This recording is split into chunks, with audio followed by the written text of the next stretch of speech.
From each happily ever after, every wish upon a star. Let's break down the movies that shaped who we are. From memory lane to now and everything in between. The most famous of films to the ones we've never seen. Decade by decade, all the times we laughed and cried. And with a little pixie dust, they will all take flight.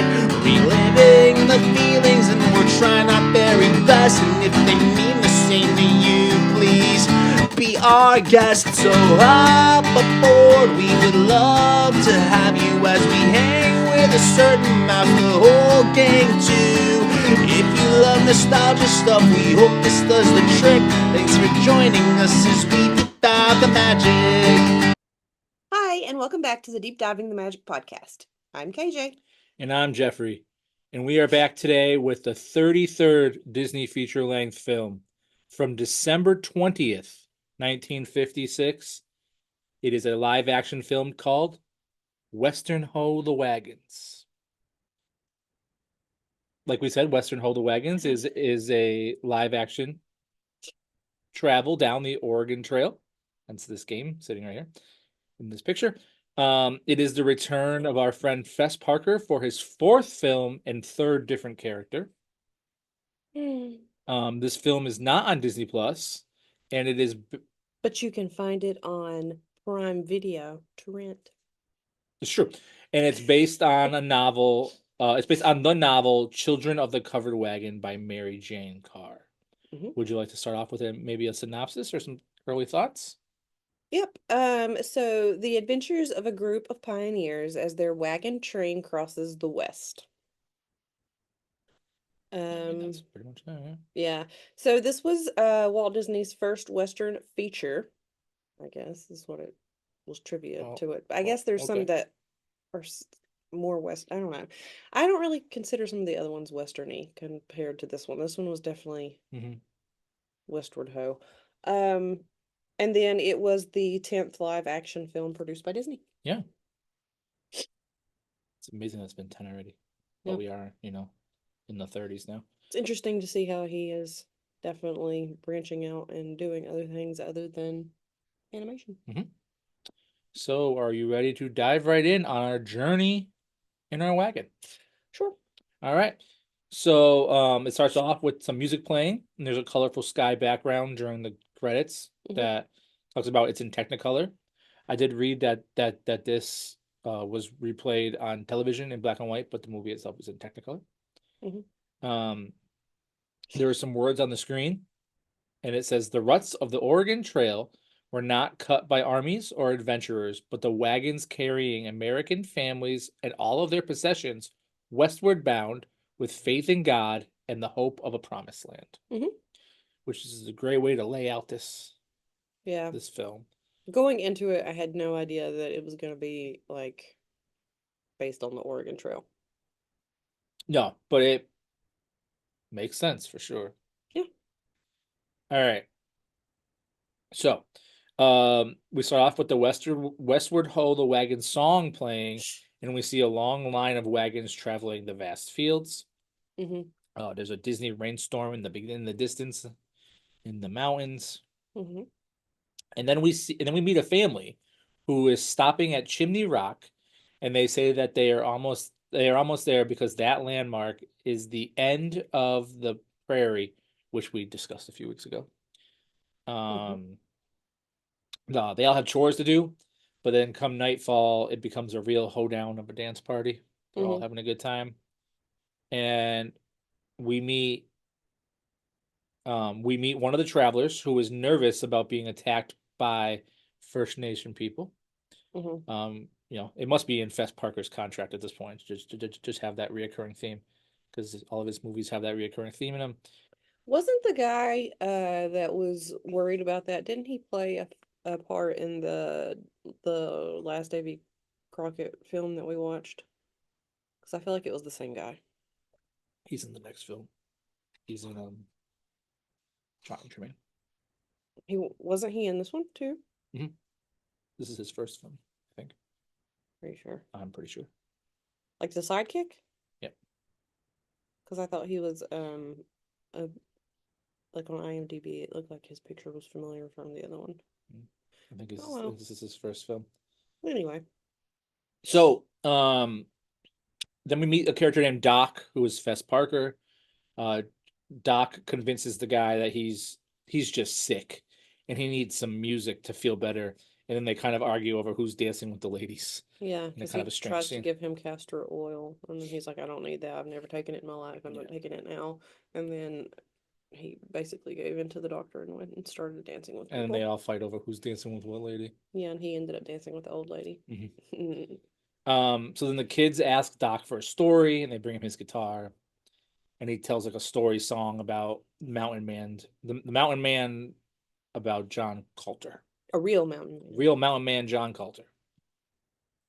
The next morning, they attempt to buy some horses off of one of the other travelers in their party, and they offer him $50 a head. Now, in 1846, that's $2,045 today. But he decides to keep the horses. That'll play a part later. The kids venture off from the camp to collect some firewood, but they do get spotted by a First Nation troop who charge towards them. And they do capture one of the kids while the others hide. And then while they're capturing the kid, they discover that they see the wagon party's wagons. So then after they leave, they take the kid with them on the horseback. His name will come up later, but they take the kid with them on the horseback, and then the kids decide to wait until dark in case that there's any more around, which is kind of a horribly stupid thing to do because they lose all that time. So Yeah. they don't notify the adults for hours to come by. Yeah. So come nightfall, the parents are worried because their kids never came back. But then the kids do come running back to tell them that the war party took Dan, that's the kid's name, Dan, 4 hours ago. Yeah, some terrible news to find out. Yeah, they took him 4 hours ago.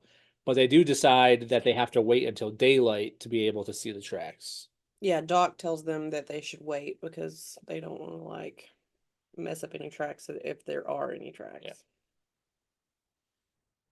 So then we do see that Dan is tied up watching a very stereotypical dance in Celebration. Yeah. But he does use a bowl of pottery to help untie his arms, and then he undoes his feet and he runs away. But then when he is noticed, he is chased into the night woods. I felt like when he ran off that he could have ran in a different direction, but I felt like the way it was shot that he just ran like straight across the party, like, "Hey guys, I'm free!" Yeah. Took off running, and it was like, into camera. why are you running that way? But yeah, it was kind of comical. So they have this long chase scene, kind of this unbelievably long chase scene. But Dan is able to cause like a small rock avalanche to free himself from the chasing troops. I don't think he meant to. I think it was an accident. Yeah, but he got him away. Yeah. So then we see the wagon party who's praying for help. But then they notice something moving in the night, and instead of shooting at it, they go to see what it is, and they discover that it's a very exhausted Dan making it back to camp. Yeah. He made it back. Yeah. But that also alerts that now the war party knows where they are. So they discuss that their best way to survive and to escape the war camp is to leave before the morning. Yeah. So they decide to ditch some of their stuff instead of repacking it to save some time and lighten the load. Yeah. And then Doc gets some men together to be kind of like a lookout party when they're on their way. Anything to add about this before we dive into the morning? I had a thought that when we were watching it that wagons were technically the first RVs. I mean, they're not very comfortable. No, but I mean, you could put all your stuff in it. It's true. And they had to ditch some of their stuff. Yeah. So I guess so they could go faster, but yeah, and not take so much time. yeah. So as the sunrise comes up, we see the wagons traveling as fast as they can towards the rock. But then there's a lot of First Nation war troops watching them from the higher ground. Mm-hmm. They chase and attack the wagons. They chase and attack as the wagons continue to flee. They whip in their poor horses to go as fast as they can. Mm-hmm. It's a pretty intense chase scene. I'm actually surprised that there wasn't a Disney storm to stress the tension. Yeah. But too bad Fess Parker couldn't summon his Davy Crockett alter ego, because then Davy Crockett doesn't miss. So oh well. Yeah. I guess Disney didn't want it to be like a stereotypical like First Nation peoples attacking the people in wagons, and he was saying that like children are going to watch it, so he didn't want anybody to like actually get shot and stuff. And then I guess watching it back, he was like, "Yeah, I guess you were right. That doesn't really look right. I guess refilm it." Da da da. And they're like, "Really? Because it's going to cost us this much more money." And it actually ended up costing a lot more money. I don't remember. I didn't specifically write it down, but they reshot it to make it more realistic. I didn't write that down. Sorry, I just No. remembered it. No, that is. I think I mentioned it to you when we were Yeah, you watching did. it. Yeah. Hey, these niggas is waste. The wagons gain the higher ground, and as we all know from the Star Wars franchise, it's an important place to be. The troops escape the wagons' men's fire with some very impressive horse riding. They're like riding the horses, but they're like hiding on the other side of the horse. Mm-hmm. That's pretty impressive. Doc wants to turn the horses loose against the opposing troops because it's the horses or their hide. So the guy who they tried to buy the horses from, Mm-hmm. they're trying to like let that guy's horses avalanche them or stampede themselves down towards the troops. Mm-hmm. But the guy doesn't want to lose his horses again, obviously. So one guy just punches him in the face and knocks him out to gain themselves some time and protection. What are your thoughts on that? So it was pretty funny. They I just mean, knock him out with one you punch. oppose these people and they're going to punch you in the face. Yeah. 'Cause, Well, I mean, the horses end up helping. yeah, they did. So as the next battle begins, there is like a big horse stampede in the wagon's protection, and then the First Nations troops have to once again retreat for good this time. Yeah. So then the wagons continue their journey with a song that involves them spitting. I remember that was a song about spitting. Yep. And they make it to Fort Laramie, and they come across someone from their past who works there, who welcomes them in, and he always says the word mon ami. He always calls them mon ami. Mm-hmm. So he's also very friendly with the tribes that live on the fort. And they get in there and they're setting up their camp for the night. Doc's trying to read books on medicine and health related things, trying to learn all he can. The children, there's a whole big scene about how they want to like trade. They want different things. So they go to some adults take them to the trading post of the fort so they can trade their hides for some nice native buffalo robes. Mm-hmm. But while they're there, there's a disagreement between one of the wagon leaders and the native chief, which almost turns bloody with a scalping, but the Mon Ami guy breaks it up. You want to talk about that? I know there was a lot of hair touching and Yeah, so it seemed like their healer was the one that saw the kids and the thing in like the generally store thing. And he kind of became fascinated by the little girl. Mhm. And he thought she was the most beautiful person ever. So he tells like their leader, which later becomes a whole big ordeal, so I won't spoil it for you. Mhm. But the adult that went with the kids ended up being like, "Get your hands off her," because they were like touching her face, they were touching her curls. It's just this little blonde girl with little curls, and they're like, "Don't touch her." And Yeah. yeah, so it almost like started another fight, and then the French guy, I don't remember what his name was. We call him Mon Ami. Uh, he like broke it up, and he was like, "Yeah, now I'm gonna have to defuse this, so Yeah. just go back." So that's the night. The next morning, the children from the tribe visit the wagon camp to introduce themselves, and they play with the wagon party children, and they try to impress each other with this weird rope spinning game. And then they have a friendly test of strength between Dan and Little Thunder, who is the chief's son. So this is kind of like an introduction of who Little Thunder is, who's going to have a big part in the movie. But the older First Nation people do not support this, and they make the children leave. Well, the only reason they didn't support it was because what? Because Dan was beating him in the contest. They were playing a game.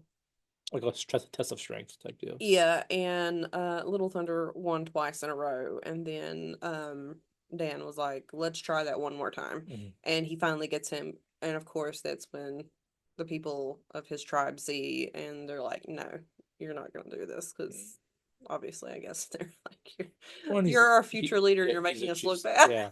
So they basically break that up. So around the same time, Doc is shown saying that every day lost is another day closer to snow in the mountains as he continues. So you can tell that there's stress around who's the rest gonna of the die of dysentery? Yeah, I'm just kidding. me. That does not happen. Sorry. When they have to like wade through the water with all their oxygen and they lose them all with the first bypass. You all know what I'm talking about. Yeah.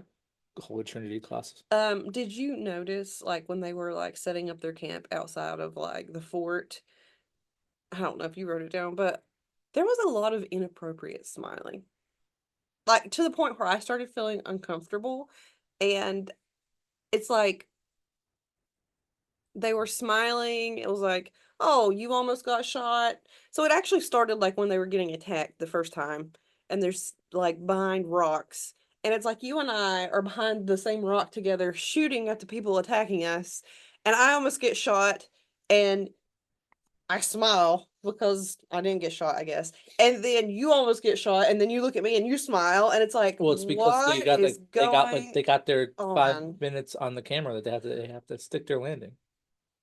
But it was like the main people, so it wasn't like this is going to be my one time on the thing.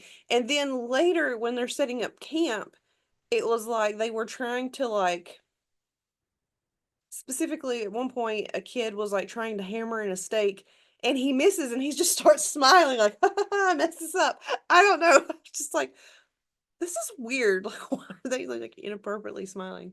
Well, maybe. You didn't notice? No, I did not. Okay. But maybe the reason that they're smiling is because Doc begins to play sing a very catchy song.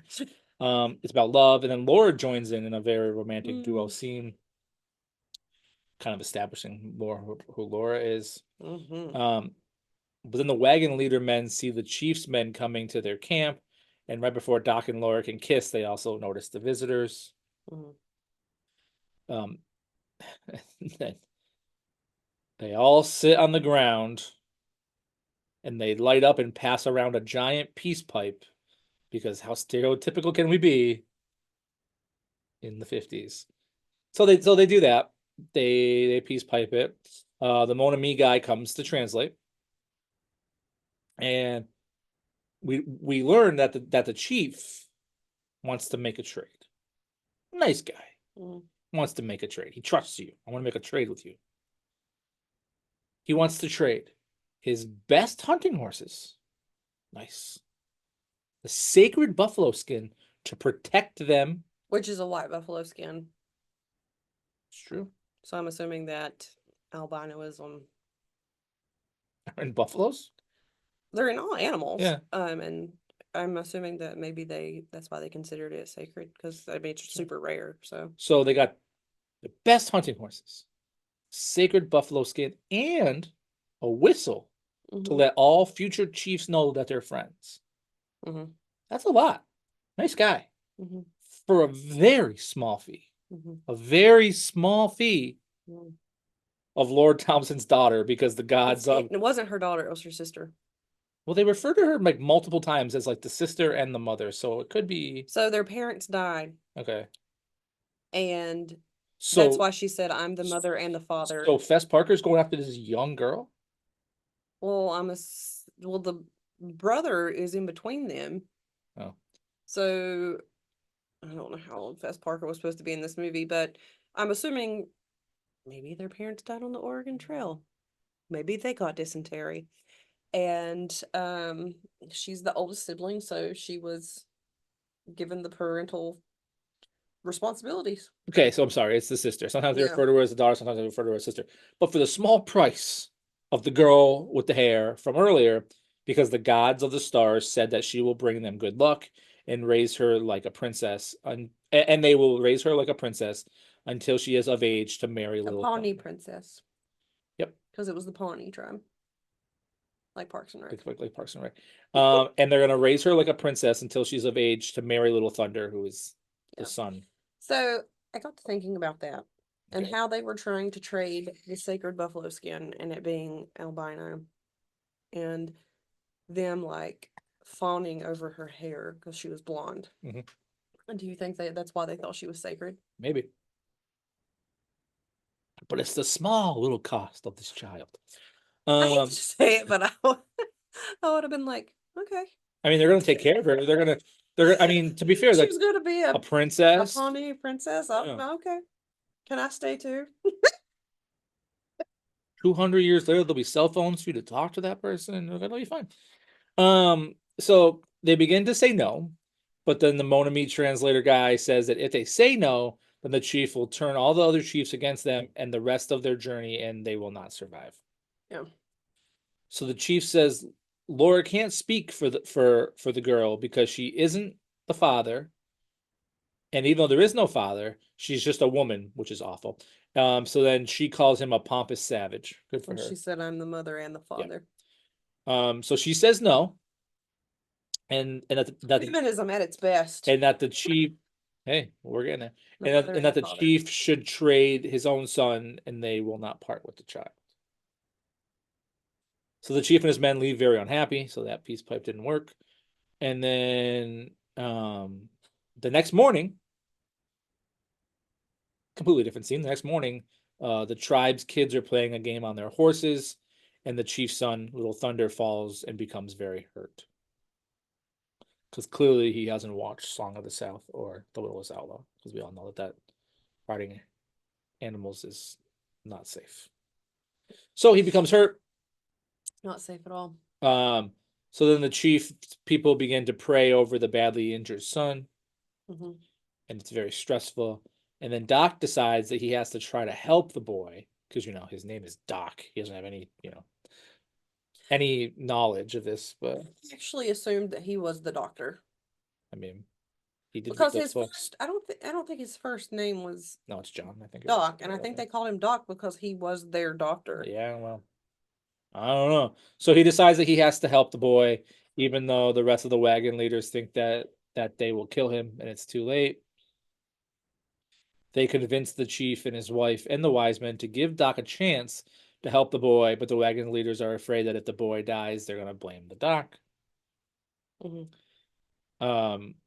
Doc does some strange medical type procedures to. After the healer prays to the sacred buffalo, Mhm.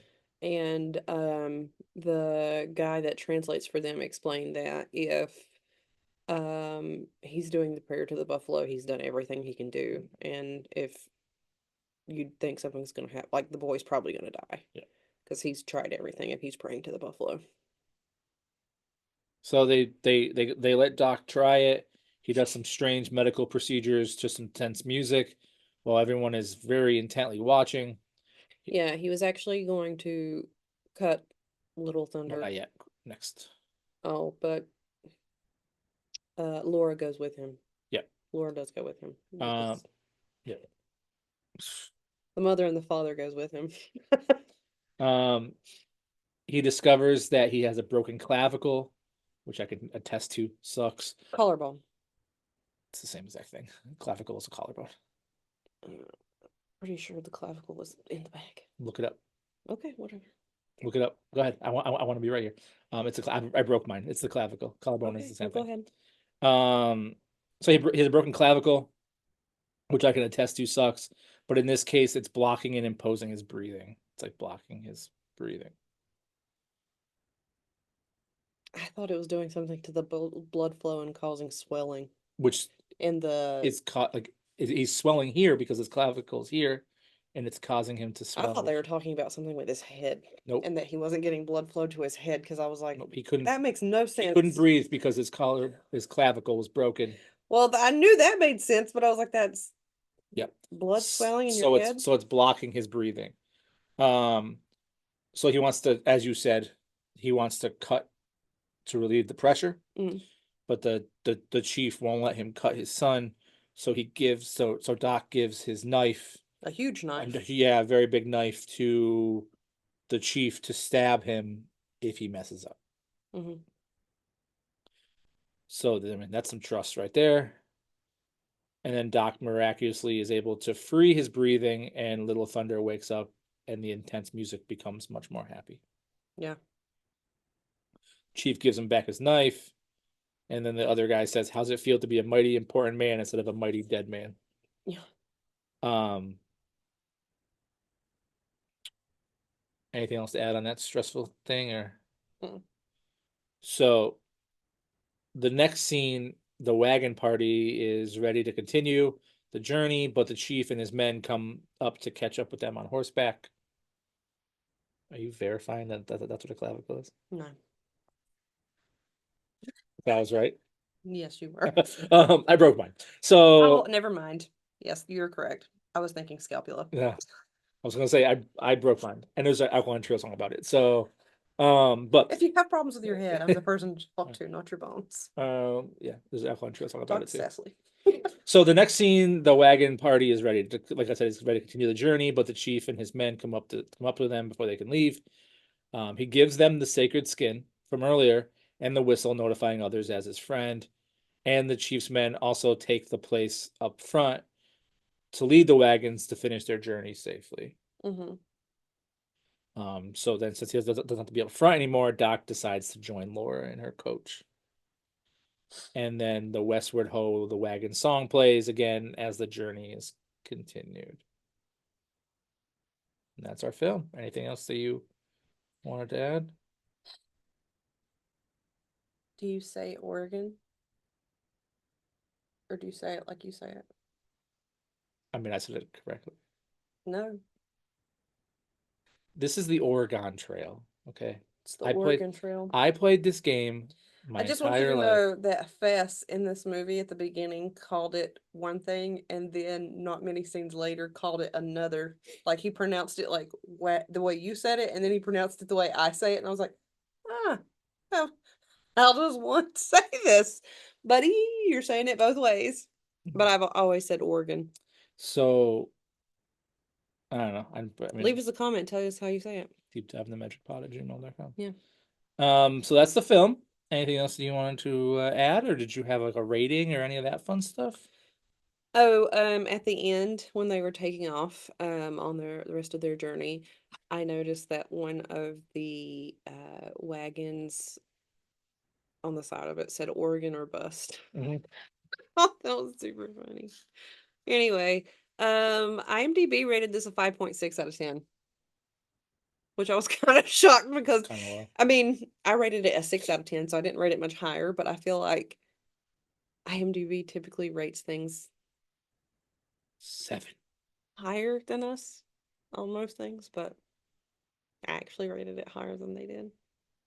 Oregon or bust is what got it. Yeah. I'm just kidding. So did this film make your list or bust? No, it did not. So well, then would you like to read our listeners your definitive list upon a star? Yes. So number 1, I've got Dumbo, then followed by Lady and the Tramp, The Three Caballeros, Peter Pan, Alice in Wonderland, Fantasia, Saludos Amigos, The Adventures of Ichabod and Mr. Toad, Bambi, and Snow White and the Seven Dwarfs.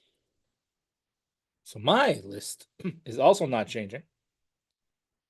My definitive list upon a star is Peter Pan, Alice in Wonderland, Pinocchio, The Adventures of Ichabod and Mr. Toad, Snow White and the Seven Dwarfs, Lady and the Tramp, The Three Caballeros, Cinderella, Dumbo, and Bambi.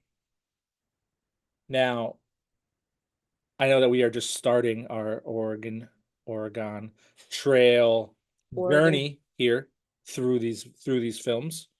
We're still in the beginning stretch, but hopefully we won't die from dysentery along the way.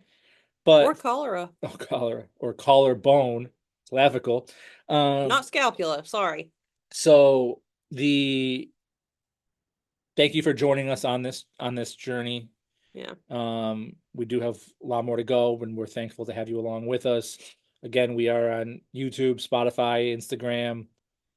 Leave a comment, send us an email, tell your friends. I would like to again take a special moment to say thank you to Andy Has a Band for our theme song. And next week, we are moving into the year 1957. Moving another year up on our journey. Slowly chugging along. That's right. Not going backwards. Oregon or bust. Not like that train a few episodes ago. That train was just going in reverse. Next week we're moving into 1957 with another live action film called Johnny Tremaine. Will that one make the list? Come back and see next week. We'll talk to you then. Thanks for deep diving the magic. Bye. Bye.